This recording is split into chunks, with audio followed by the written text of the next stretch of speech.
आपल्या शास्त्रामध्ये दीपदानाचा एक विशेष महिमा आहे आणि याच्या पाठीमागं फार मोठं सायन्स आहे किंवा विज्ञान आहे, बऱ्याचशा काही गोष्टी आहेत. पण प्रत्येकाच्या घरामध्ये आपण जर देवाऱ्यामध्ये जर पाहिलं तर प्रत्येकजण दिवा लावत असतं आणि सगळ्या गोष्टी करत असतं, पण त्याच्या पाठीमागचं वैज्ञानिक कारण आपल्याला माहिती नसतं आणि ते माहिती करून घेतलं पाहिजे.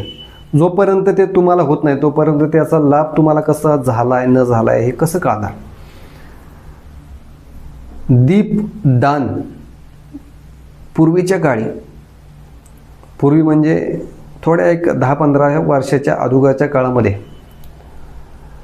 प्रत्येकजण म्हणजे ज्या यात्रा चालायच्या त्या यात्रा चालायमध्ये कापूर जाळून यात्रा साजरा करत असतात लोक.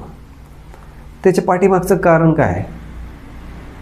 त्याच्या पाठीमागं दीप जाळण्याच्या पाठीमागचं कारण काय की जी निगेटिव्ह ओरा आहे, ही जी निगेटिव्ह ओरा आहे ती तुमच्या संपूर्ण शरीराला एक दूषित करत असते आणि ही दूषित झालेली जी आपल्या शरीरामध्ये झालेलं एक वलय ते जर काढायचं असेल तर त्याच्यासाठी दीपदान हा महत्त्वाचा भाग आहे.